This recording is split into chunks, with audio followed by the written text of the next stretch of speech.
ओम नमः शिवेभ्यः। ओम नमः शिवेभ्यः। ओम नमः शिवेभ्यः। मंगलम भगवान वीरो मंगलम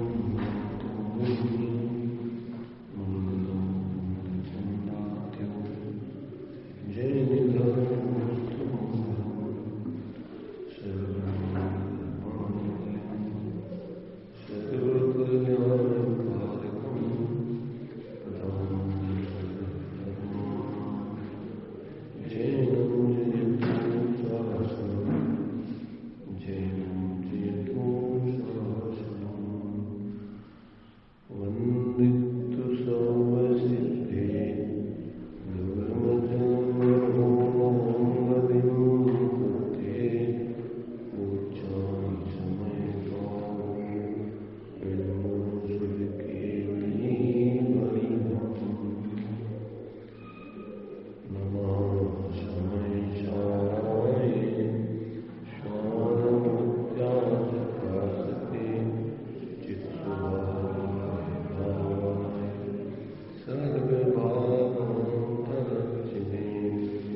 वहां जो बहिरंग वर्णादिक हैं उनका जीव के साथ संश्लेष संबंध क्षीर नीर यानी दूध पानी की तरह व्यवहार से भले हो गए, परंतु अभ्यंतर में जो रागादि भाव है उनका संबंध जीव के साथ इस प्रकार से नहीं है जैसा तुम कह रहे हो।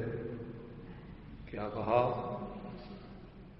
वर्णादि भाव जो आपने बतलाए पौद्गलिक रूप में जो आपके लिए पुद्गल के गुणधर्म हैं, पर्याय हैं, वे तो चलो हमने मान लिए कि आत्मा के साथ दूध पानी की तरह संबंध है, परंतु जो आत्मा में रागादिक भाव पैदा होते हैं उनका संबंध तो ऐसा नहीं है व्यवहार से, तो ऐसा नहीं है।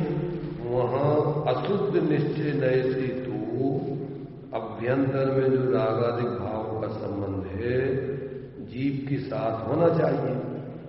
समाधान ऐसा नहीं है, क्योंकि द्रव्य कर्म बंध की अपेक्षा जो असद्भुत व्यवहार है उसकी अपेक्षा से तारतम्यता दिखलाने के लिए रागादिक भावों को अशुद्ध निश्चय से जीव के कहा जाता है, परंतु वस्तुतः शुद्ध निश्चय नय की अपेक्षा से तो अशुद्ध निश्चय नय भी व्यवहार,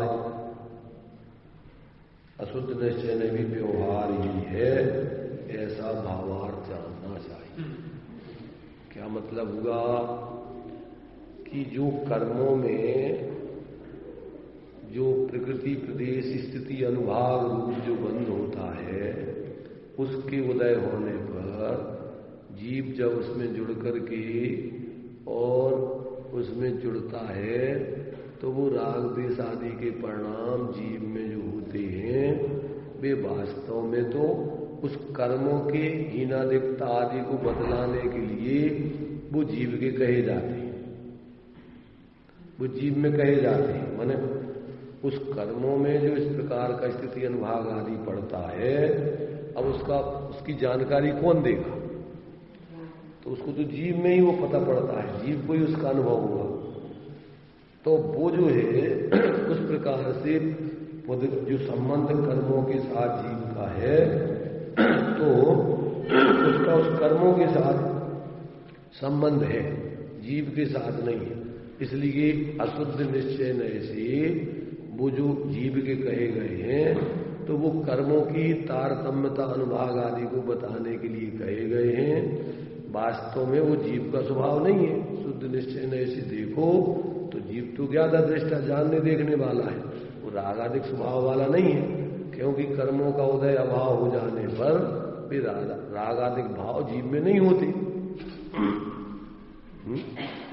रागादिक भाव कब होते हैं?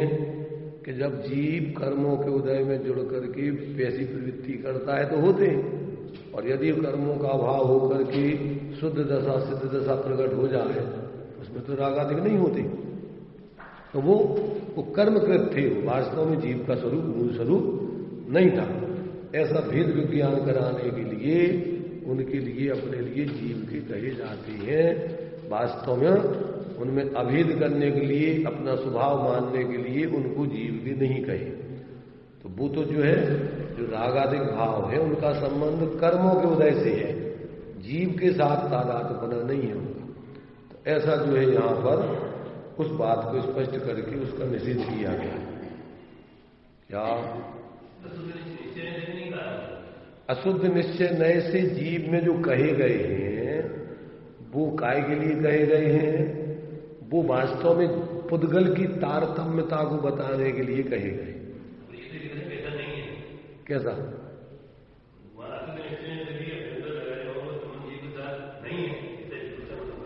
इस जीव के साथ होना चाहिए इसने, तो कहते हैं ऐसा नहीं, क्योंकि द्रव्य कर्म बंध की अपेक्षा जो असद्भुत व्यवहार है उसकी अपेक्षा से तारतम्यता दिखलाने के लिए उन कर्मों में जो बंध पड़ा हुआ है स्थिति अनुभाग आदि उसको दिखलाने के लिए राग आदि भावों को अशुद्ध निश्चय से जीव के कहा है।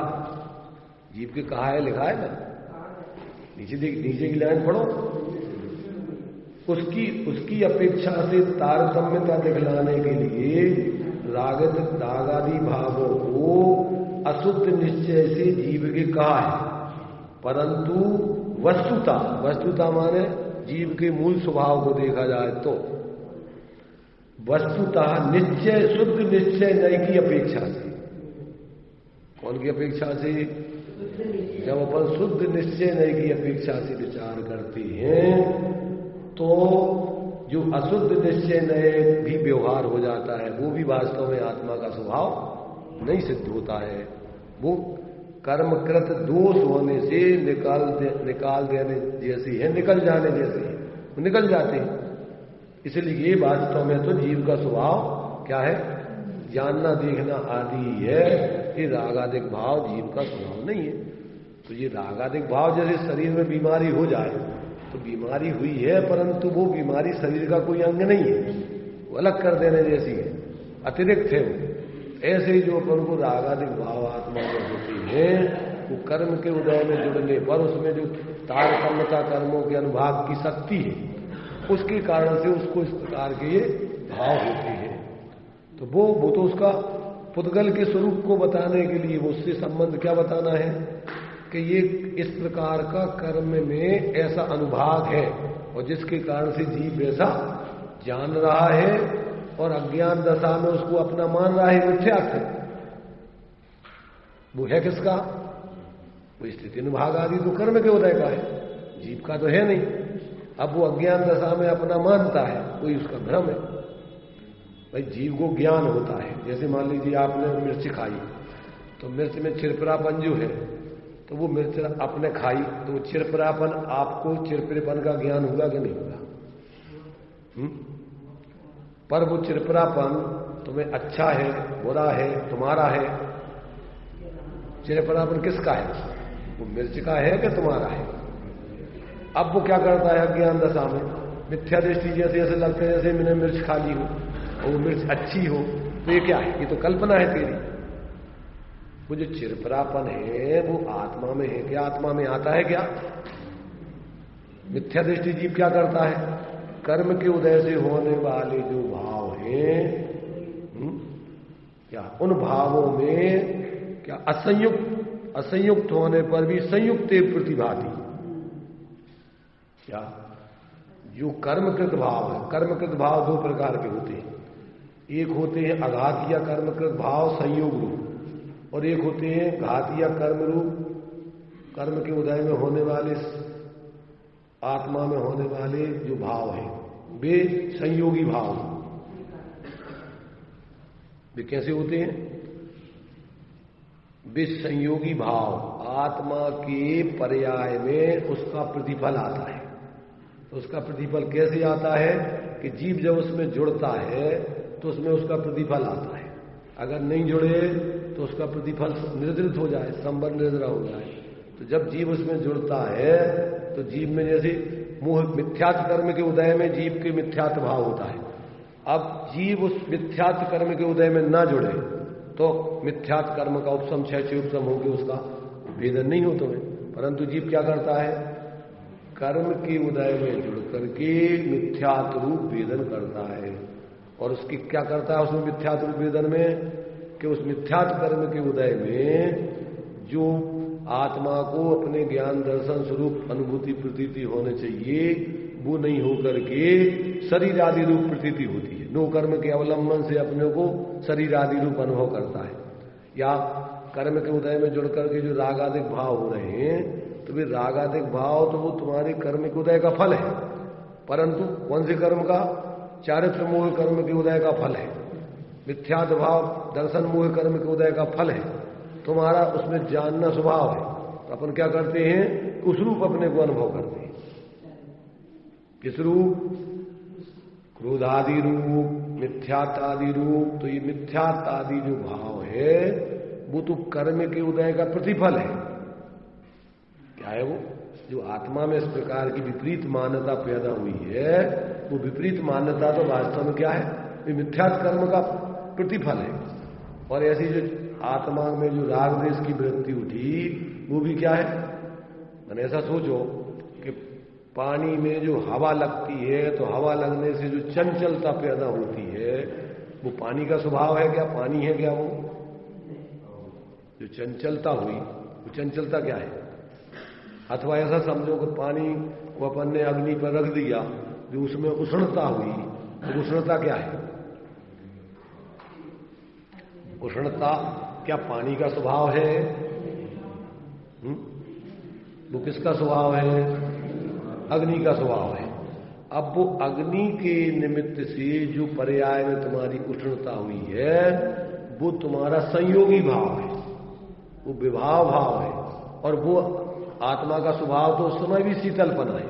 जैसे आप संयोगों से उस अग्नि के संयोग से पानी को अलग कर दो, तत्काल वो अपने स्वभाव में आ जाता है।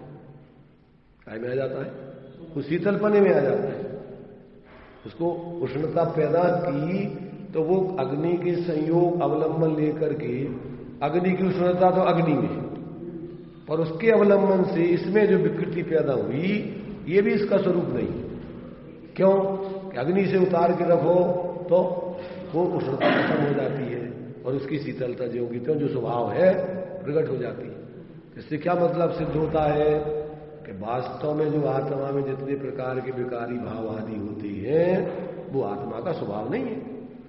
अपन जी दे रहे ना, शुद्ध निश्चय नए से विचार करो, स्वभाव की दृष्टि से देखो तो आत्मा में ऐसी कोई अवस्था होने की शक्ति नहीं है। क्या पानी बिना अग्नि के अवलंबन के क्या उष्ण हो सकता है? ऐसे बिना कर्म के उदय में जुड़े के आत्मा में विकार पैदा हो सकता है? अगर विकार पैदा हो जाए बिना कर्म के उदय के अवलंबन के तो सिद्धों में भी हो जाएगा। शरीर को काटता है तो भाव तो आत्मा के होते हैं, हम ये कह रहे हैं कि पहली चीज तो शरीर तुम नहीं हो, पहले तो यही तुम्हारी भूल है। अगर मच्छर के काटने से तुम्हारे लिए तकलीफ होती है तो फिर जब बेहोश करके शरीर को काट दिया जाता है तो तकलीफ क्यों नहीं होती? वो अलग कैसे? अच्छा चलो तुम उसकी छोड़ दो। जब मुनिराजों को कोई जानवर काटता है, खाता है, तो उनको तकलीफ क्यों नहीं होती है? उसमें जुड़ते ही नहीं है ना, वो अपने स्वरूप में जुड़े हुए हैं, उनको उस तरह जुड़ाने नहीं, क्योंकि शरीर भिन्न है। अपन को भी तकलीफ शरीर के काटने पीटने से नहीं होती, मच्छर के काटने से नहीं होती। उसमें तुम्हें जो मोह है, अपनापन है, उसके कारण से तुम्हें ऐसा लग रहा है कि तुम्हें काट रहा है मच्छर, तो वो उसमें जुड़ान से तुम्हें तकलीफ होती। और अगर तुम नहीं जुड़ो तो तुम्हें भी कोई तकलीफ नहीं होती। हर व्यक्ति को एक सी तकलीफ नहीं होती। किसी व्यक्ति को तो जो है काटता रहता है, उसको कोई अंतर नहीं पड़ता, इनको अभ्यास हो जाता है, मजदूर वगैरह है काटते रहते हैं, इनको कोई अंतर नहीं पड़ता। और जो सामान्य व्यक्ति होता है, जिसने कभी जैसे वो जो तुम्हारे सुकमाल स्वामी थे कि जिनके लिए राई का दाना भी गढ़ता था, जिनके लिए कभी दीपक का प्रकाश नहीं जिनने कभी देखा था, रत्नों के प्रकाश में रहे थे, और अगर देखे तो आंसू आ जाते थे। और वही सुकमाल स्वामी, फिर क्या हुआ? गीदड़ शरीर को खा रहा है, ऐसी स्थिति हो रही है और फिर भी उनको कुछ तकलीफ नहीं हो रही। तो ये तो उपयोग की चीज है तुम्हारी। जितना जितना तुम शरीर आदि संयोगों में एकत्व मत करोगे उतनी उतनी तुम्हारी आकुलता, दुख, तकलीफ तुम्हें महसूस होगी। और अगर तुम अपने में रहो तो आत्मा में तो कोई दुख के नाम की कोई चीज है ही नहीं। ये दुख तो मोह भाव है, और ये जब पर पदार्थों में अपना एकत्व मत आदि होता है तो ही तुम्हें दुख होता है। और नहीं हो, शरीर है, अब शरीर में जिसके लिए जितना अनुराग है उतना ज्यादा परेशान है। ठंड पड़ रही है, सबके लिए एक जैसी ठंड नहीं लगती। क्यों नहीं लगती? जब ठंड, अगर ठंड से तकलीफ होती है, सबको एक जैसी तकलीफ होना चाहिए। तो वो तुम्हारा उसमें अटैचमेंट है, तुम्हारा एकत्व बुद्धि पूर्वक का है कि सम्यक दृष्टि है तो अस्थिरता जन्य थोड़ा बहुत जुड़ान होता है, पर उसमें भेद विज्ञान करता है कि तकलीफ उसकी नहीं है, तकलीफ हमारी कसाई की है। हमारे जुड़ने की। ऐसा वो अपने राग को बुरा जानता है, पर पदार्थों को बुरा नहीं जानता। तो ऐसा यहां पर जो अपने लिए जितने भी विकारी परिणाम हैं वे आत्मा के स्वभाव नहीं है। ये तो क्या है, परावलंबन कृत विकारी परिणाम है। तो वो जब अपन परावलंबन छोड़ दें तो आत्मा विकारी परिणाम उत्पन्न नहीं होते, उसका स्वभाव नहीं है। ऐसा अपन को जब अपने स्वरूप से देखें तो आत्मा का ना तो संयोग रूप भाव है न संयोगी रूप भाव है। आत्मा तो एकमात्र सहज यादा दृष्टा शांत निराकुल स्वभाव वाला है। जब तक ऐसा जीव को निर्णय नहीं होता तब तक वो क्या करता है कि इन शरीर आदि संयोगों में ही मूर्छित होकर के निरंतर मोह राग द्वेष करके दुखी बना रहता है। इसलिए देखो आगे उसके लिए खुलासा और किया है। अब यहां प्रश्न होता है कि इस प्रकार तो व्यवहार में और निश्चय नय का विरोध आता है। शास्त्रों में व्यवहार नय से जीव की कही जाती है राग आदि को शरीर आदि को, और निश्चय नय से तुम कह रहे ये जीव की नहीं है। तो अब इसमें अवरोध है। अब उसको कैसे स्पष्ट समझे, हमारी समझ में नहीं आया। तुम कहते व्यवहार से भी आत्मा की है और निश्चय से आत्मा की नहीं है, तो हम समझे क्या उसमें? तो अब उसको दृष्टांत देकर के समझा रहे। देखिए 3 गाथा हमारा, उसको अपन पढ़ते हैं। पंथी मुसंतम, एक बार पूरे पढ़ते। पंथी मुसंतम पश्चिदूणे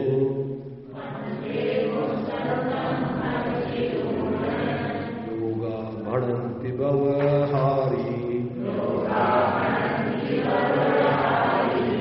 मुत्सदीषु पंथो नाय पंथो मुत्सदी कोई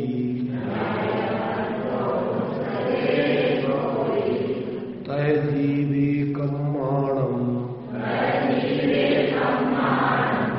लोकम्माणम च पश्चिदुम वर्णम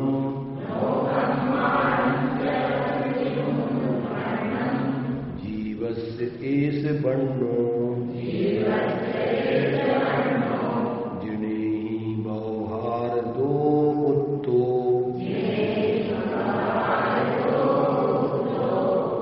गंध रस फास रूवा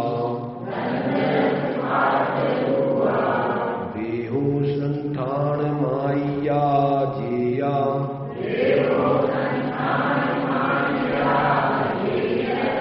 सभ्ये व्यवहारस्य निश्चय दण्डो ववदसन्ति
क्या कहा? पथि मनुष्य पथि मुष्यमाण, जैसे मार्ग में जाते हुए व्यक्ति को लुटता हुआ दृष्टवा देखकर इस पंथा यह मार्ग मुष्यते लुटता है, इस प्रकार व्यवहारिणा लोका व्यवहारी जन भणन्ति कहते हैं। किंतु परमार्थ से विचार किया जाए तो कश्चित पंथा कोई मार्ग तो न च मुष्यते नहीं लुटता, मार्ग में जाता हुआ मनुष्य लुटता है, तथा इसी प्रकार जीव में कर्मणाम नो कर्मणाम च, कर्मों का और नो कर्मों का वर्ण दृष्टवा देखकर जीव का ऐसा वर्ण, यह वर्ण है। इस प्रकार जिनेन्द्र देव ने व्यवहार से उक्ता कहा है। एवं इसी प्रकार गंध रस स्पर्श रूपाणी, गंध रस स्पर्श रूप देहा संस्थानादया, देह के संस्थान आदि ये सर्वे, ये सब है व्यवहार से, व्यवहार सब व्यवहार से निश्चय दृष्टा रहा, निश्चय से देखने वाले व्यपदिशन्ति कहते हैं। क्या कहा? जिन्होंने अपनी आत्मा के स्वरूप को इन सबसे पृथक देखा है, जाना है, अनुभव किया है, वे ज्ञानी जन इन सब संयोगी भाव आदि को व्यवहार से जीव का कहते हैं, परंतु वास्तव में ये परमार्थ से जीव के नहीं है। इस व्यवहार की व्यवहार दृष्टि से स्थापना की है, परंतु परमार्थ दृष्टि से विचार करने पर वास्तव में वो जीव का स्वरूप नहीं है। ऐसा यहां पर दृष्टांत देकर के समझाया। देखो टीका में उसका खुलासा करते हैं।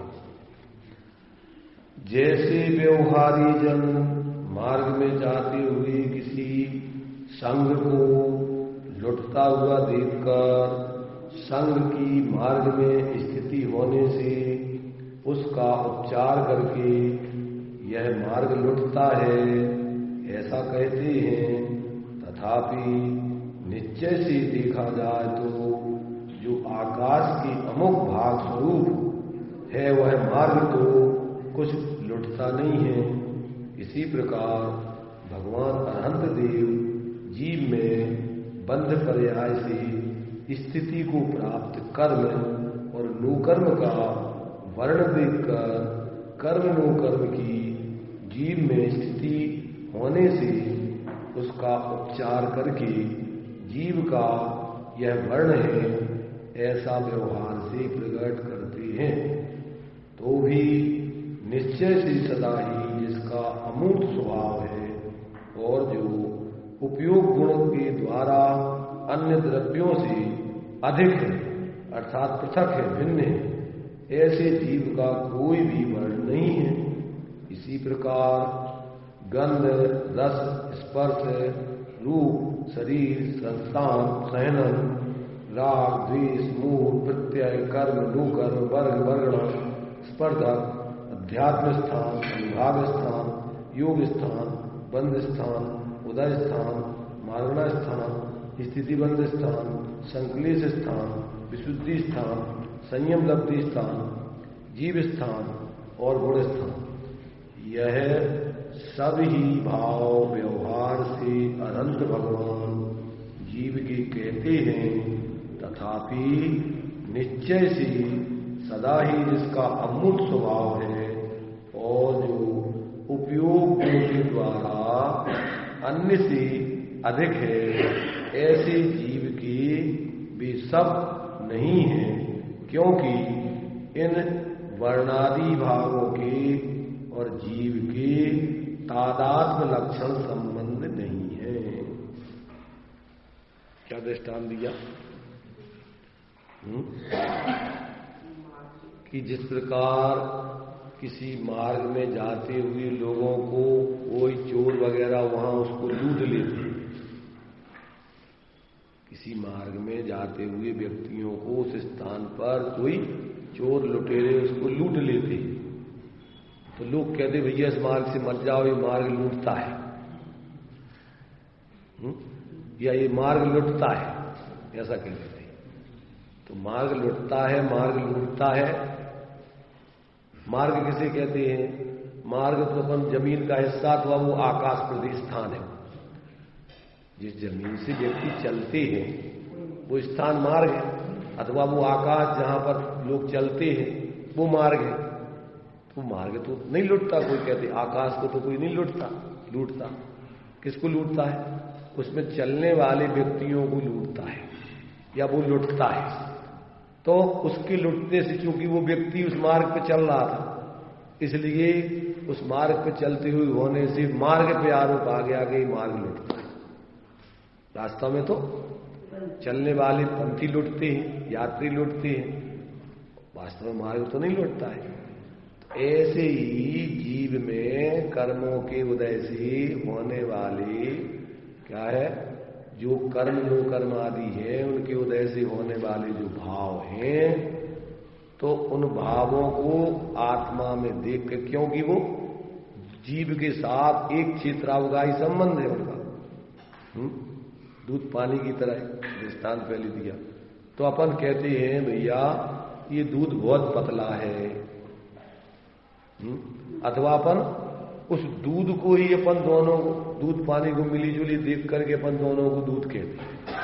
2 किलो दूध, 1 किलो दूध, और दूध पतला गाढ़ा नहीं, दूध पतला कम पतला ज्यादा पतला, तो दूध कैसा होता है? ज्यादा पतला कम पतला के मिले हुए दोनों दूध और पानी एक ही है। वास्तव में देखा जाए तो दूध तो जैसा है वैसा ही है, उससे ना वो पतला होता है ना गाढ़ा होता है, और ना मिलकर के दो एक होते हैं पानी। परंतु उस पानी के संयोग से उस दूध पर आरोप आता है, काय का? पतले गाढ़े पने का। दूध तो उसमें वास्तव में पानी से अलग है, दूध अलग है। अपन दृष्टांत छड़ालम दिए, जल पय ज्यो जिये तन मेला पे भिन्न भिन्न नहीं भेला। ऐसे ही ये कर्म नो कर्म के उदय से जो होने वाले भाव हैं, वो जीव में देख करके, जीव के साथ साथ में देख करके जीव पर उसका आरोप आता है। और वास्तव में देखा जाए तो जीव तो उन सबसे पृथक है, चेतन स्वरूप है, ज्ञाता दृष्टा है, एक रूप रहने वाला है, अनादि अनंत है, उस रूप नहीं होता है। माने 2 वस्तुएं अलग अलग है, अब उनको अपन अलग अलग रखो तो उसमें कुछ नहीं होता है, पर उसमें जुड़ करके जब उसकी परिणति में क्या होता है, उसमें जुड़ान हो जाता है, तो परिणति में क्षणिक अस्थिरता हो जाती है, मलिनता, तो उसके कारण से उसको उस पूरी वस्तु को अपन कह देते हैं, गंदा कह देते हैं। पर वास्तव वस्तु तो उससे पृथक है, उस रूप नहीं होती। मैंने ऐसा सोचो, अपन अभी आत्मा है, सामान्य से आत्मा, ऐसा सोचो अपन को, सामान्य से आत्मा बिल्कुल सबसे पृथक है, जानने देखने वाला है, उपयोग स्वरूप है।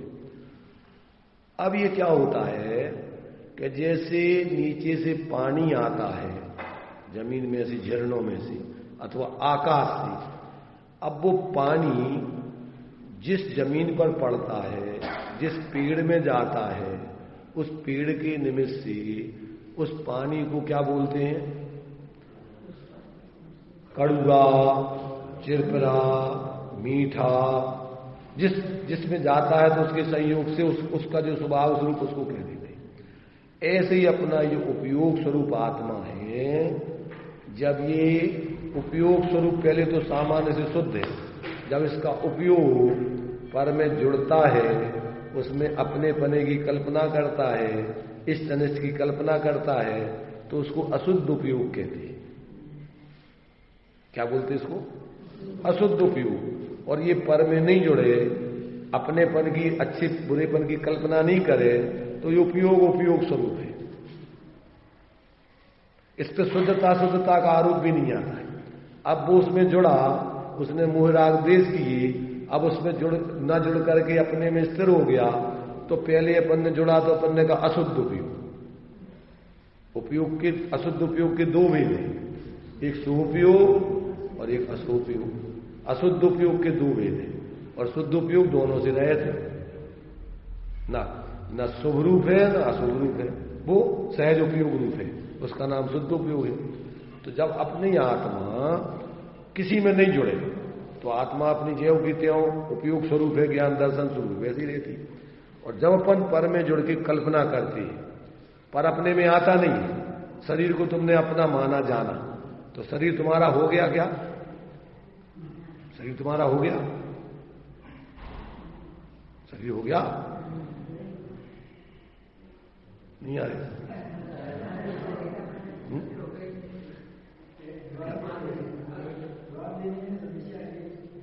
नहीं शरीर, भाई ये बताओ, आत्मा है अमूर्तिक चेतन सत्ता वाला, एक अलग तत्व द्रव्य है, और शरीर अलग अनेक पुद्गल परमाणुओं का पिंड है। और ये तो अजीब है, पुद्गल है, तो तुम जीव हो, तो तुम जीव अजीब जीव हो सकते हो, अजीब में से तुम्हें कुछ आ सकता है, तो तुम कल्पना कर रहे हो ना झूठी है। तो ये कल्पना तुम्हारी झूठी है कि सही है? इसी का नाम मिथ्यात है, अज्ञान है, कसाएं। और नहीं करो कल्पना तो तुम्हारा स्वरूप उपयोग शुद्ध स्वरूप ही हो तुमको। उपयोग में उपयोग है, उपयोग में क्रोधादि ना, और उसमें क्रोधादि होते ही नहीं है। तो ये तो तुम जब जुड़ पर में पर का अवलंबन लेके जुड़ो तो अशुद्धता खड़ी होती है, और नहीं जुड़ो। अगर दूध में पानी नहीं मिलाओ तो दूध है, पानी पानी। अपन मिला देने पर भी ध्यान रखना, मिला देने पर उस रूप नहीं हो जाता, फिर भी दोनों अलग ही अलग है। संयोग हो जाने पर, संयोगी भाव उसमें हो जाने पर, पर्याय में जुड़ान हो जाने पर भी वो वास्तव में एक द्रव्य दूसरे द्रव्य का होती नहीं। तो ये जब तक जीव को ये बात बिल्कुल सीधी सीधी है, 2 2 4 का गुणा भाग है, वेद विज्ञान जब तक जीव को नहीं होता स्वपल का, तब तक उसका मिथ्यात जाती नहीं। तो ये सीधी सीधी बात है कि बच्चा पैदा होता है तो अच्छा होता है कि बुरा होता है?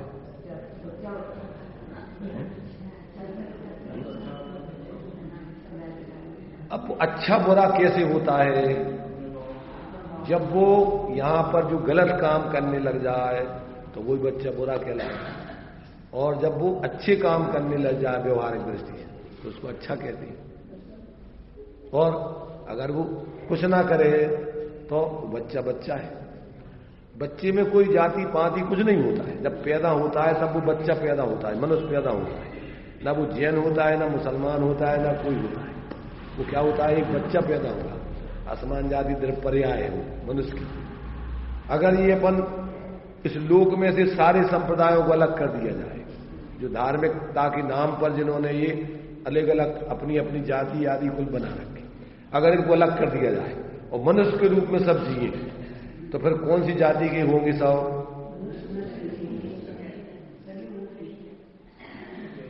भोग भूमि में तो कोई जाति होती नहीं ना, उधर तो सब क्या होते हैं? दोनों युगल पैदा होते हैं, और कोई ना जाति है, ना पाति है, ना धर्म है, बच्चों के तो है। तो ये तो अपनी यहां की पैदा होने के बाद नई विपरीत मान्यता ग्रहण की कराई जाती है। अगर उनको नहीं कराओ तो वो अपने आप मुझे नहीं माने, कोई जाति पाति नहीं, मनुष्य सामान्य व्यवहार।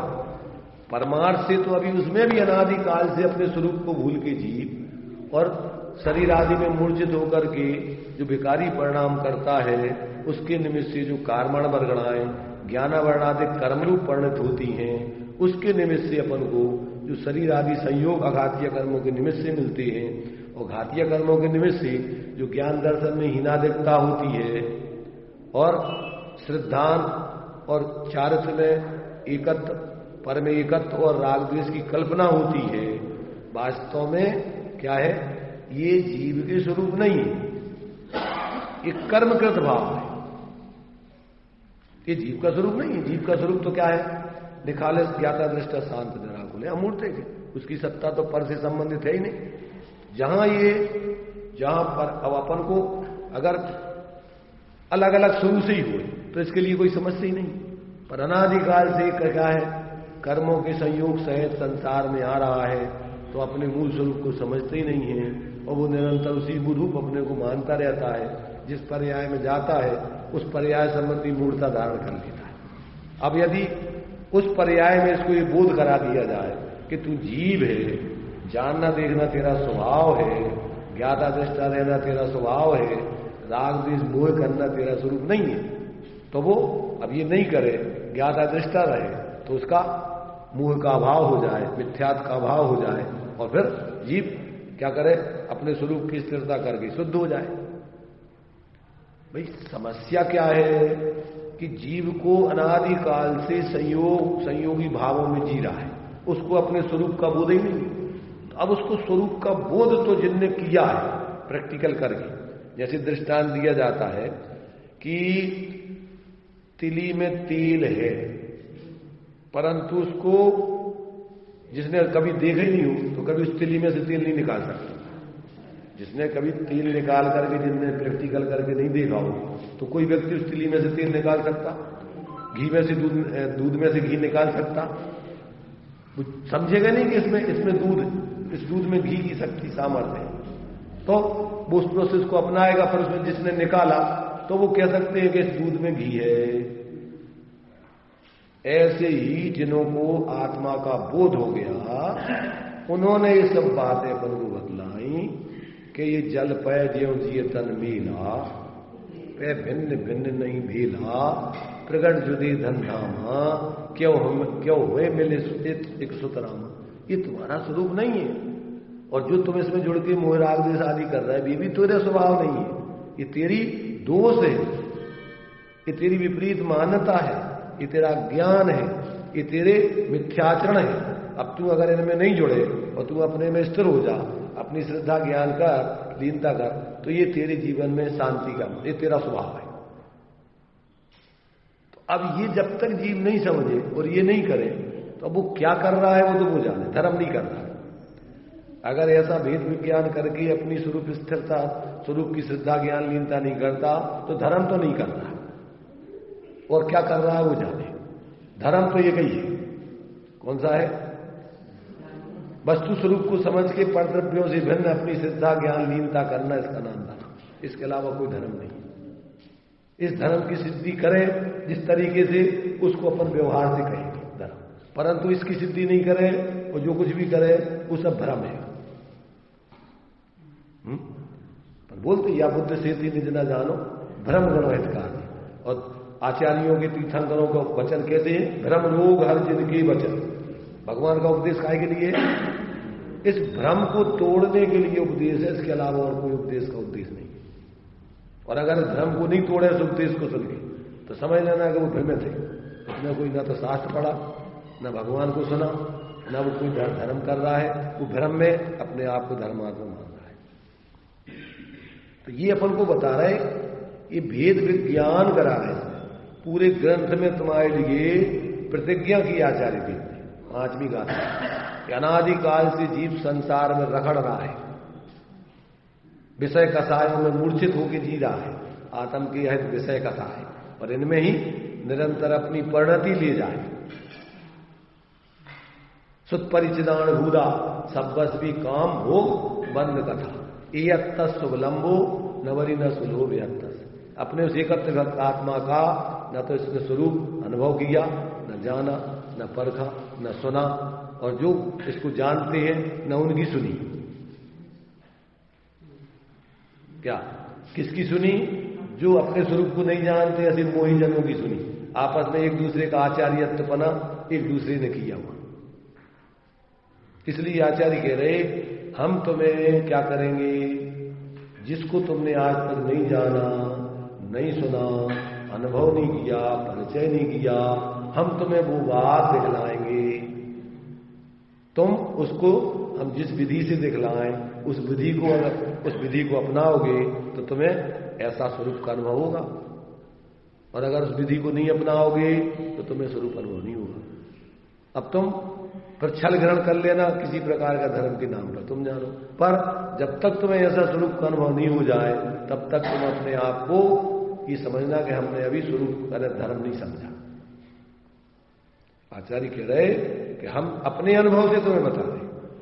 भगवान ने तो कहा ही है, आगम का सेवन हमने किया है, भगवान की बात को पहले सुना, फिर हमने अपनी बुद्धि से निर्णय भी किया, और फिर अन्य उस मार्ग पर चलने वाले ज्ञानियों को भी, उनका भी अनुभव सुना, और फिर हमने प्रैक्टिकल किया। तो हमें बिल्कुल ऐसे ही बात समझ में आई कि हमारा आत्मा इन सबसे पृथक है, ज्ञान आनंद स्वरूप है, इसमें कोई दुख नाम की चीज नहीं है। तो ये बात यहां पर आचार्य कह रहे कि भाई देखो, लोग व्यवहार से सारे कथन होते हैं, उसमें व्यक्तियों को भ्रम हो जाता है। संयोग संयोगी भाव, ये सब कर्म के उदय के भाव है, कर्मकृत भाव है। कर्म नो कर्म क्या है? सब बाहर में जो अपने लिए जो दोनों प्रकार का जो ज्ञानावरणादि कर्म है 8 प्रकार के, उसमें से 4 घातीय कर्मों का उदय वो आत्मा के अनुजीवी गुणों में उसका फल आता है। और जो अघातीय कर्म है उसका प्रतिजीवी गुणों में फल आता है। शरीर आदि संयोग मिलती है, कुल आदि मिलती है। अघातीय कर्मों का क्या है? गोत्र कर्म है, तो उससे तुम्हारा ऊंच नीच गोत्र में तुम्हारा जन्म होगा। नाम कर्म है तो शरीर की अनेक प्रकार से रचना हो जाएगी उससे।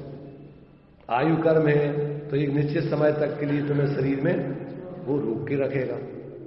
और वेदनी कर्म है तुम्हें बाहर में साता साता सुख दुख के बाहर की संयोग जुटाएगा। तो ये तो सब तुम्हें जो कुछ है बाहर की सामग्री दिलाने में अघातीय कर्म निमित्त होते। और अंदर के भावों में ज्ञान दर्शन की हीनादिकता होना, वीर की इस प्रकार से चाहा हुआ नहीं होना, और मोह से मिथ्यात्व कसाय आदि के परिणाम होना, ये भी कर्मकृत भाव है। ये जीव का स्वभाव नहीं है। कौन सी भाव है? जीव का स्वभाव नहीं है, ये कर्मकृत भाव है। ये घातीय कर्मों के उदय का फल है। समझ रहे ना, बंध तत्व की भूल में लिया है। ये घातीय कर्मों की बंध का कार्य है। कौन सा?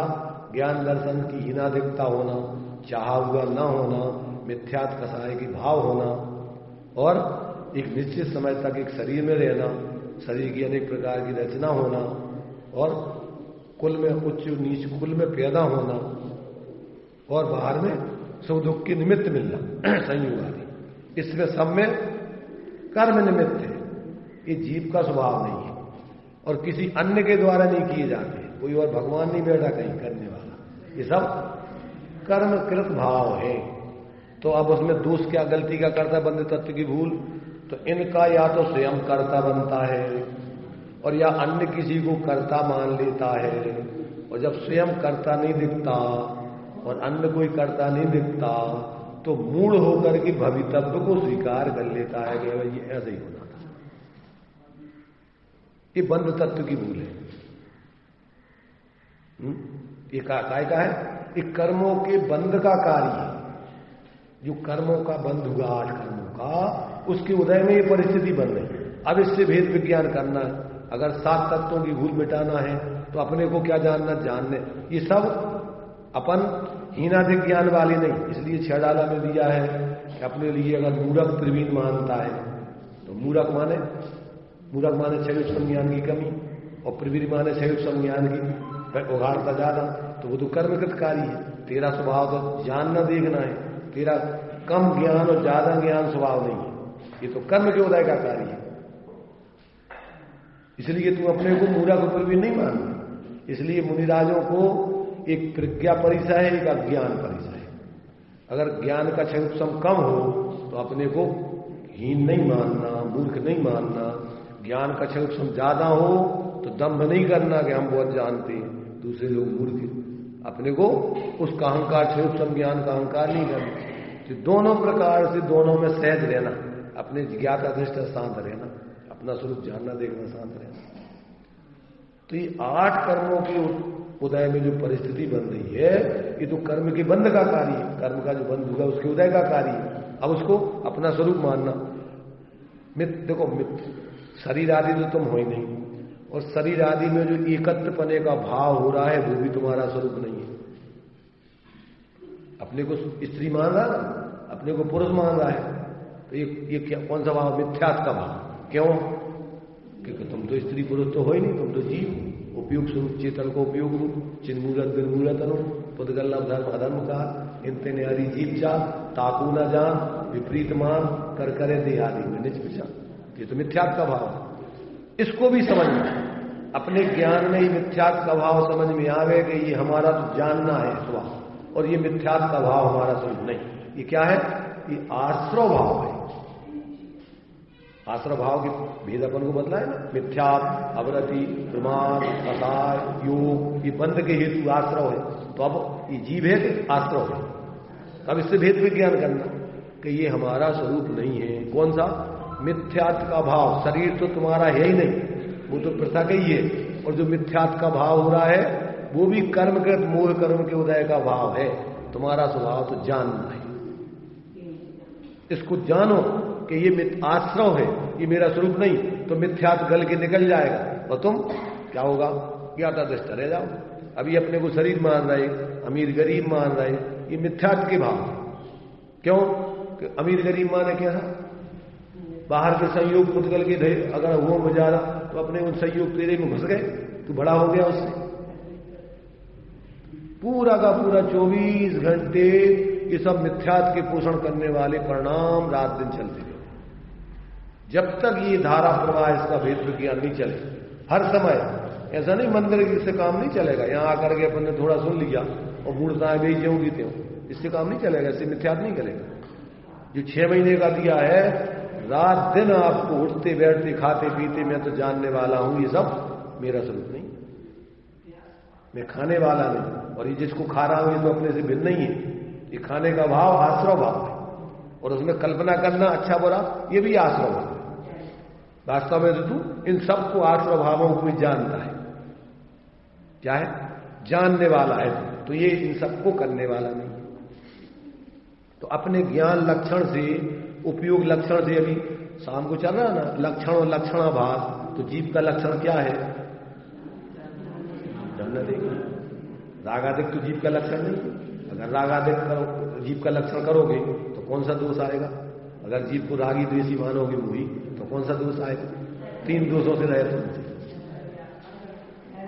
अव्याप्ति। क्यों कि रागी द्वेषी क्या है, मोही जीवों की पर्याय में मोह राग द्वेष के भाव होते हैं, और जीव तो सिद्ध भी है और कसाय रहित 11वें 12वें 13वें गुण स्थान आदि अरहंत भी है, उनके तो मोह राग द्वेष नहीं मिला। तो अगर राग द्वेष मोह जीव का लक्षण करोगे तो फिर वे जीव नहीं कहलाएंगे, वे अजीब हो जाएंगे। तो जीव का लक्षण राग द्वेष मोह नहीं, केवल ज्ञान नहीं, जीव का लक्षण जानना देख। अगर केवल ज्ञान लक्षण करोगे तो कौन सा दोष आएगा? उसमें भी अव्याप्ति, क्योंकि केवल ज्ञानी अरहंत सिद्ध है, बाकी छद्मस्त जीव सब जीव नहीं कहलाएंगे, तो वो भी सदोष हो गया। अगर जीव का लक्षण अमूर्तिकपना करोगे तो अति व्याप्ति नाम का दोष है, क्योंकि जीव में अमूर्तिकपना है, फिर भी धर्म अधर्म आकाश काल सब ये भी अमूर्तिक, इसलिए ये भी सदोष है। जीव का लक्षण अगर अचेतन शरीर करो कि मैं शरीर हूं, इसमें कौन सा दोष आएगा? ऐसा कभी हो ही नहीं सकता, जीव शरीर बने नहीं सकता, असंभव नाम का दोष। तो जीव का लक्षण क्या है? चेतन को उपयोग, ये सभी जीव निगोज से लेके सिद्धालय था उपयोग वाले, जानने देखने वाले। तो जब तक अपन अपने लक्षण से अपने स्वरूप को नहीं समझे तो अपन भ्रमित होते रहते, कल्पना करते रहते, उठ पटांग कुछ भी करते रहते।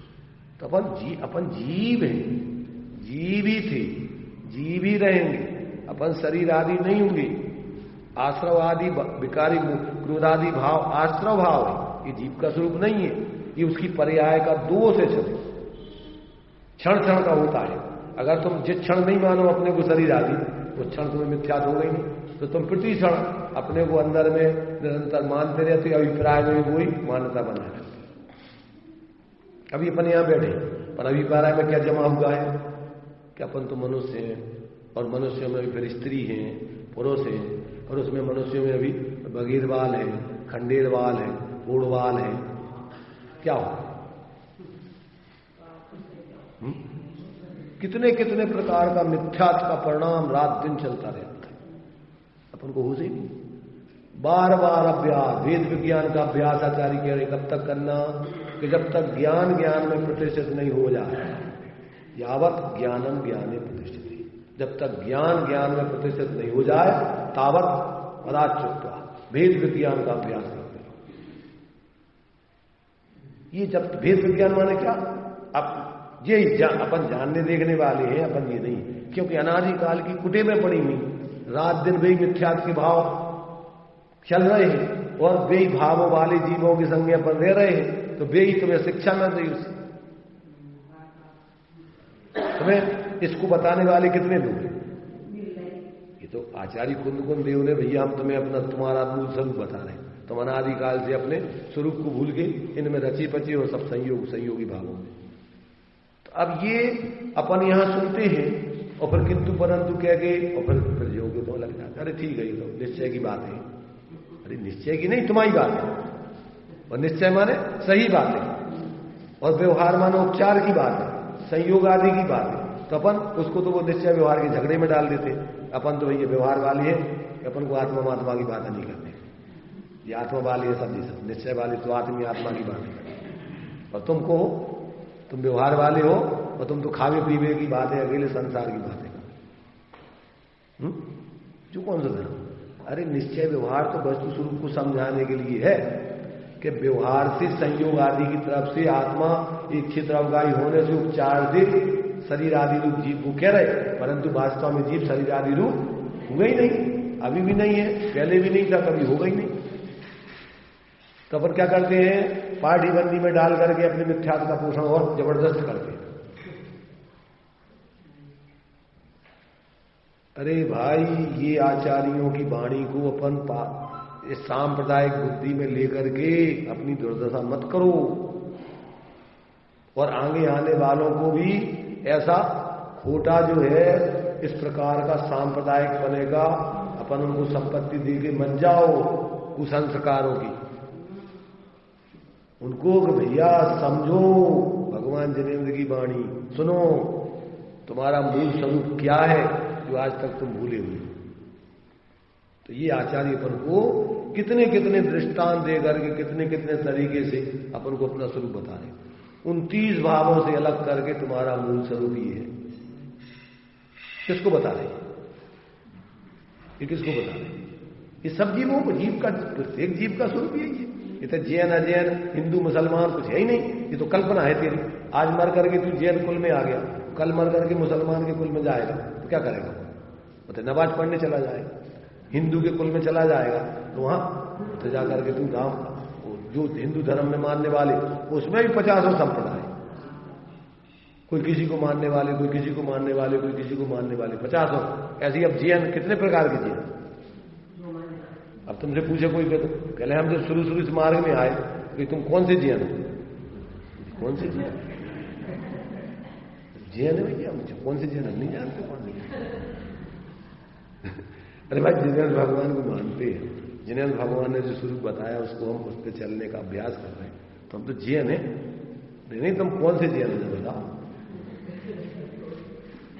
श्वेतांबर हो कि दिगंबर हो? तो हम पहले समझते नहीं थे कि क्या दिगंबर कौन होते, श्वेतांबर कौन होते। बाद में फिर अब 13 पंथियों के बीच में थी, फिर 13 पंथियों में निश्चय वाले हो गए व्यवहार, पर उसी में भी कौन से उन्हीं को मानने वाले, विद्यासागर वाले हो कि विराग सागर वाले कि विशुद्ध सागर वाले, कौन से वाले? उनमें भी फिर विद्यासागर जी में फिर सुधा सागर वाले हो कि प्रणंद सागर वाले, अपने अपने उसमें भी फिर कितने कितने कितने कितने क्या हो गया? एक एक एक एक एक एक पंथ पे अलग अलग अलग। इसमें भी निश्चय वालों में भी तुम सोनगढ़ वाले हो कि जयपुर वाले, निश्चय में भी बहुत भेद फिरकी बहुत है। ये कहीं नहीं है कहीं तुम सोच रहे हो कि निश्चय वाले को ये कहीं वाले, उसमें भी तुम कौन वाले हो? सोनगढ़ में भी जाओ तो देवी कहते तुम कौन से बेंसरी वाले हो कि कांजी स्वामी वाले हो? क्या तुम्हारे निहाल भाई वाले हो? क्या तुम्हारे लालचंद भाई वाले? क्योंकि सबके तरीके समझाने के अलग अलग, तो लोग उसमें ही भेद समझ लेते, समझते नहीं कि भैया ये तो विवक्षाओं से समझाया जाता है। अब नहीं आचार्यों में कि तुम अब एक कुंद आचार्य को नहीं हो, भूत वाली पशुधन को मान। अरे तुम करते क्या हो? आचार्यों में तो ऐसा कोई भेद था ही नहीं। आचार्य कुंद ने भी क्या, उन्होंने भी सठखंडागम वगैरह की टीका लिखी थी, अब तो उनको मिली नहीं दुर्भाग्य से। वे तो सब आचार्य तो अपने सारे चारों अनयों का चिंतन मनन उस प्रकार से जीवन जीते और सब में से वस्तु स्वरूप समझाते। तो कोई अनुयोग, ये अनुयोग अच्छा ये बुरा, कोई अनुयोग अलग अलग है क्या? उसमें दिया भाव दीपिका में, मिथ्यात्व में, एकांत मिथ्यात्व में, शास्त्र के बारे में पक्षपात करना। टोटल ने लिखा क्या? शास्त्र का पक्षपाती, बहुत द्रव्यानि युग का पक्षपाती, कर्णानि युग का पक्षपाती, चरणानि युग का पक्षपाती, प्रथमानि युग का पक्षपाती। अरे भाई, शास्त्रों में भी कोई विरोध है क्या? अरे ये तो चारों अनुयोग तुम्हें भीतराग विज्ञानता की सिद्धि कराने के लिए, जितना भी भक्ष भोजन है वो तुम्हारे स्वास्थ्य के लिए है। अब वो पक्षपात, क्या हमें तो नमकीन अच्छा लगता है, हमें मीठा अच्छा नहीं लगता। वो कहता है हमें तो मीठा अच्छा लगता है, नमकीन अच्छा नहीं लगता। अरे तो अच्छे बुरे तो तुम्हारी चॉइस है, भी तो शरीर के तुम्हारे स्वास्थ्य के लिए जो चीजें उचित हैं मिले हो तो अब जिस तुमने कसाय से उसमें एकत्र बुद्धि कर ली। तो ऐसे ही अपन को ये धर्म का स्वरूप अपन ने क्या है कि अपने अपने तरीके से काल्पनिक करके ग्रहण करके और उसमें उलझ गए। मूल धर्म जो वस्तु का स्वरूप है वो एक तरफ रखा जाएगा, उलझ गया उसमें। इसलिए भाई अपन को आचार्य कह रहे समझो कि जितने भाव हैं 29 प्रकार के व्यवहार से जीव के कहे जाते हैं, परंतु मूल में जीव का स्वरूप नहीं है। जीव तो एक रूप चैतन्य स्वरूप है, अनादि अनंत रहने वाला है। जीव में होने वाली अवस्थाएं भी जीव का मूल स्वरूप नहीं है। उन अवस्थाओं में एक रूप रहने वाला जीव है। जैसे अपन देखो कि सोने के कितने गहने बना दो, परंतु वो सोना सब में एक रूप रहता है, कोई एक एक अवस्था रूप नहीं हो जाता अकेला। अगर एक अवस्था रूप हो जाए तो फिर वो सोना ही खत्म हो जाए, उस अवस्था के मिटने से सोना ही नष्ट हो जाए। तो अपन उस मूल चीज को समझ ही नहीं रहे। आत्मा में जितने विकारी परिणाम होते हैं और फिर निर्विकारी भाव होते हैं, आत्मा उसमें सामान्य रूप से दोनों में एक ही रूप रहता है। जैसे हमने दृष्टांत दिया था कि पानी चाहे ठंडा हो चाहे गर्म हो, पर पानी वही का कोई, उसमें क्या अंतर पड़ता है। अवस्था उसकी ठंडे रूप थी, वही शीतल रूप हो गई, परंतु पानी अब इतना है कि ठंडे रूप गर्म रूप अवस्था पराश्रित है, वो व्याभाविक है, और ठंडे रूप अवस्था उसकी स्वाभाविक है। ऐसे जीव का है कि जीव मूल में तो जीव ही है, चाहे वो विकारी रूप परिणमन कर रहा है तो वो जीव ही रहेगा। भले ही तू मान नहीं रहा अपने को जीव, अभी क्या मान रहा है, शरीर मान रहा है, सुखी दुखी मान रहा है, रागी देसी, तो इससे कोई आत्मा स्वरूप थोड़ी हो गया। अगर हो जाए तो फिर काम खत्म आत्मा का। नहीं आता समझ में, कठिन है ये बात है।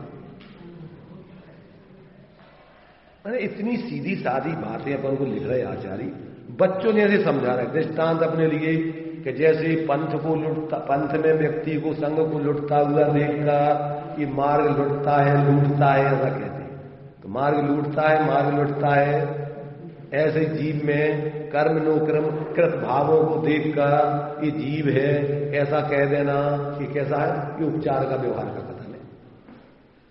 वास्तव में तो जीव चैतन्य स्वरूप है, अनादि अनंत एक रूप रहता है, वो वास्तव में इस रूप नहीं होता है। ऐसा जब तक अपने जीव के स्वरूप को अपन नहीं देखेंगे, प्रत्येक द्रव अपने द्रव्यपने को कभी नहीं छोड़ता है। ज्यों का त्यों वो जीव का जीव अनादि अनंत, कितना भी वो 4 गति 84 लाख योनियों में कितने ही परावर्तन कर ले वे, परंतु वो जीव पने को छोड़ के अनुरूप कभी नहीं होता। जब तक ऐसा अपने को स्वीकार नहीं करो, अनुभव नहीं करो, तब तक ये चतुर्गति का परिवर्तन मिटने वाला नहीं है। आज समझो चाहे कल समझो और चाहे आगे अनंत काल, पर इसको समझे बिना कल्याण किसी का ना हुआ है, ना हो सकता है, ना हो रहा है, ना होगा। तो मोक्ष का मार्ग है पर द्रव्यों से भिन्न, आप में रुचि, आपका ज्ञान, अपनी स्थिरता करोगे तभी जीवन में शांति आएगी। और ये नहीं करके पर में एकत्व ममत्व, उसी में राग द्वेष, उसी में उपयोग जोड़ के मिथ्या कल्पनाएं करते रहोगे, निरंतर दुखी दुखी दुखी आकुलता परिणति है। तो ये अपन को यहां ये कहते भैया जैसे उष्णता और अग्नि में तादात्म्यपना है, ऐसा इन 29 भावों में आत्मा के साथ तादात्म्यपना नहीं है। क्या देखो भावार्थ पढ़ लेते हैं। ये वर्ण से लेकर गुणस्थान पर्यंत भाव सिद्धांत में जीव की कहे हैं, वे व्यवहार नए से कहे हैं, निश्चय से वे जीव की नहीं है, क्योंकि जीव तो परमार्थ से उपयोग स्वरूप जानना। अब आगे यहां ऐसा जानना कि पहले व्यवहार नए को असत्यार्थ कहा था, सो वहां ऐसा न समझना कि वह सर्वथा असत्यार्थ, सर्वथा माने जिस अपेक्षा से जो कहा जा रहा है वो तो वैसे ही है, किंतु कथनचित असत्यार्थ, कथनचित माने जिस विवक्षा से उसको असत्यार्थ का, उस विवक्षा से तो वो वैसा नहीं है, परंतु वो संयोग संयोगी भाव की दृष्टि से तुम उसको निषेध करो, भेद की दृष्टि से निषेध करो, तो कहते ऐसा नहीं, वो आत्मा के एक रूप स्वभाव रूप नहीं है, अभेद वस्तु रूप नहीं है, और वो क्या है, वो आत्मा के स्वभाव रूप नहीं है, ये संयोग रूप है, संयोगी भाव रूप है, भेद रूप है व्यवहार। व्यवहार तीन प्रकार का, एक संयोग, संयोगी भाव और भेद भाव। कितने प्रकार का व्यवहार? तीन प्रकार का।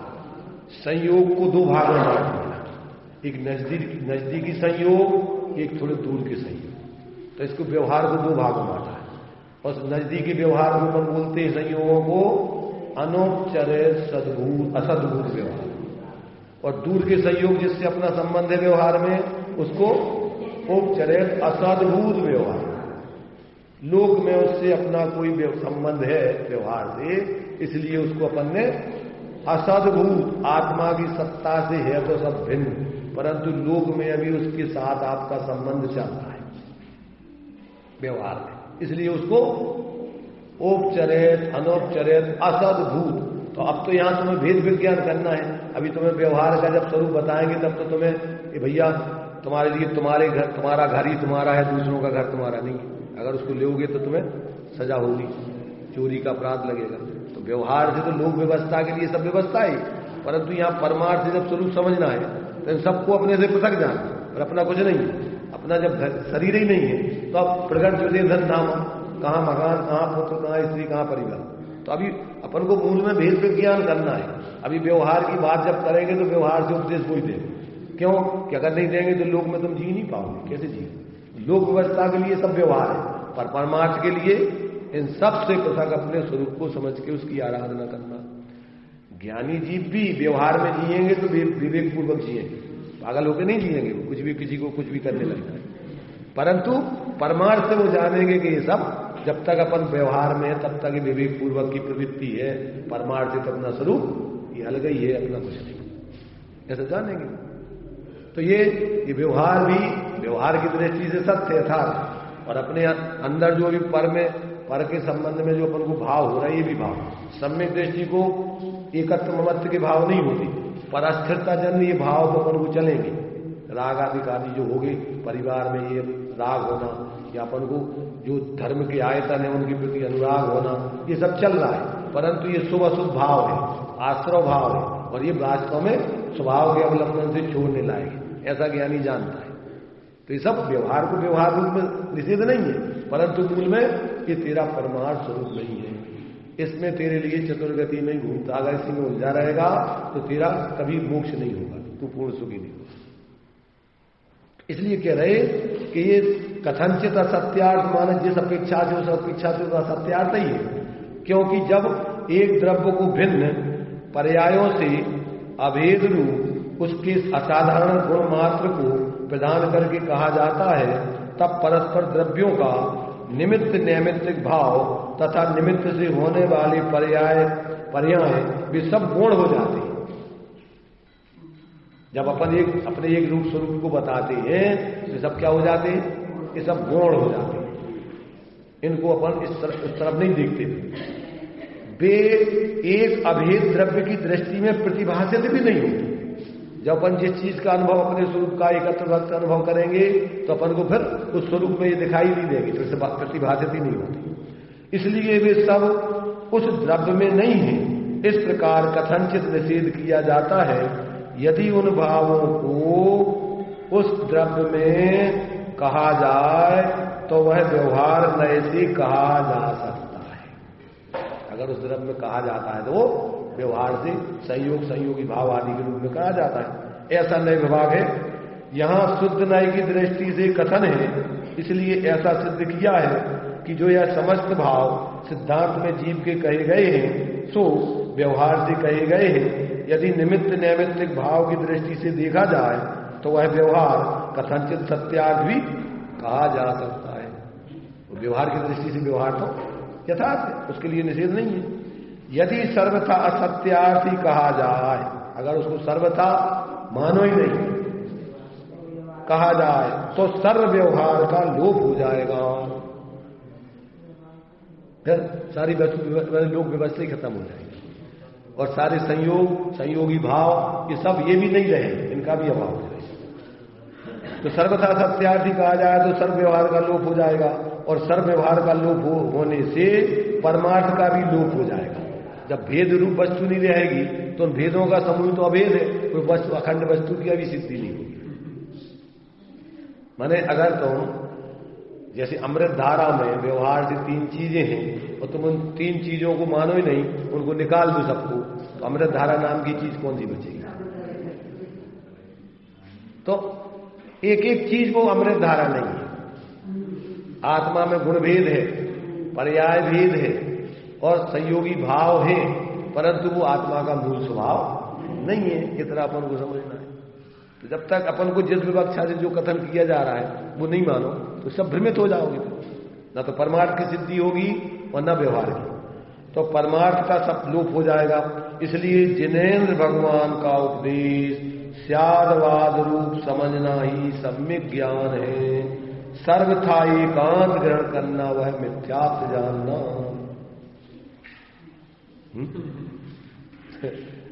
सारी अपने लिए क्या करें?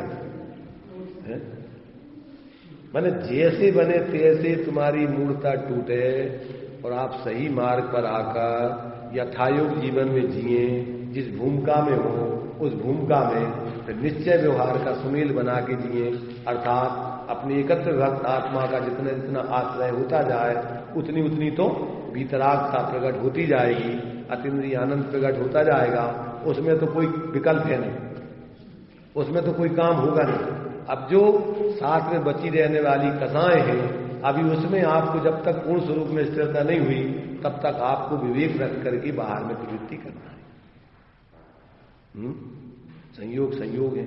अपना व्यवहार दृष्टि से अपन को जो कुछ भी लोक में व्यवस्था चल रही है उसको अपन व्यवहार से वैसे ही जाने, वैसे ही परिवर्तन करें, पर मूल में अपना स्वरूप ये नहीं है।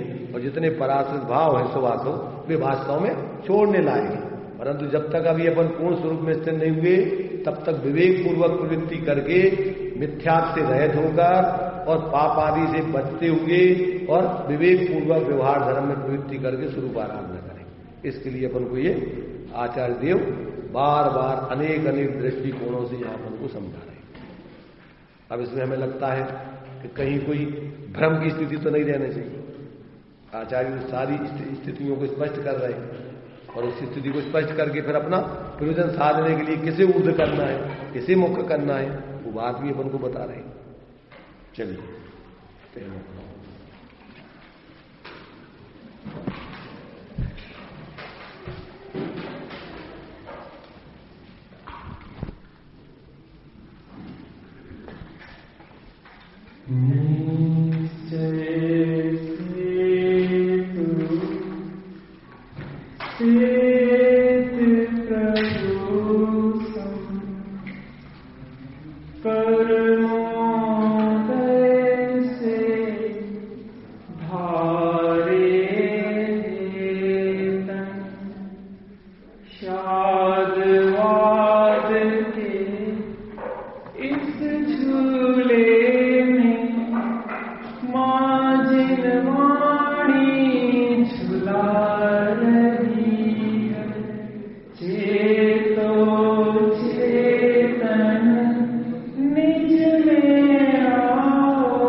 डाकू लोग सामान ले गए और साथ में एक बच्चे को भी उठा ले गए। उनके बच्चे को भी किडनैप कर ले गए। पुलिस ने खोजबीन की, डाकू पकड़े गए और बच्चा भी पकड़ा गया। खबर भेजी गई घर में कि आपका बच्चा भी पकड़ा गया और आपके डाकू भी पकड़े गए हैं। आपका डाकू और आपका बच्चा एक ही बात है ना? बच्चे को घर में लाएंगे और डाकू को भी घर में लाएंगे, क्योंकि आपके ही है। तो फिर डाकू आपका क्यों कहा जा रहा है? क्योंकि जब जो आया था तो डाका डाला था तो कुछ समय आपके घर में रहा था, इसलिए वो आपका डाकू हो गया। लेकिन जैसा आपका बच्चा है वैसा उसका संबंध आपसे नहीं है। आगे इसमें समय सारणी में अमृतचंद स्वामी टीका में एक दृष्टांत देंगे। पीपल के पेड़ में लाख उत्पन्न होती है। वो लाख यद्यपि पीपल में ही उत्पन्न होती है, लेकिन उसका पीपल से संबंध कैसा है? बद्ध घातक। वो उस पीपल के पेड़ का ही घात करती है। ऐसे ही जैसे हमारे ज्ञान दर्शन आदि भाव हैं, जैसा संबंध हमारा ज्ञान दर्शन के साथ है, वैसा आश्रव भाव के साथ नहीं है। यद्यपि संबंध तो है, तादात्म्य संबंध है, लेकिन वह अनित्य तादात्म्य है, नित्य तादात्म्य सदाकाल रहने वाले नहीं है। कुछ समय उत्पन्न होते हैं और वह समाप्त हो जाते हैं। तो व्यवहार से सिद्धांत ग्रंथों में इन मोह राजदेश के भावों को आत्मा का कहा जाता है, लेकिन परमार्थ से खरे कर देखा जाए तो इनका संबंध हमारा उस डाकू की तरह है या लाख की तरह है, जो हमें भी नष्ट करते हैं, नुकसान पहुंचाते हैं। व्यवहार के कथन को व्यवहार समझो, परमार्थ के कथन को परमार्थ समझो और उससे अपना प्रयोजन साधो। इस प्रकार से पथिक और लुटते हुए देख के पथ लुट रहा है से कहा जाता है, जैसा व्यवहार का कथन है। परमार्थ से तो जी इन 29 प्रकार के भावों से भिन्न एक चैतन्य ज्योति में समझता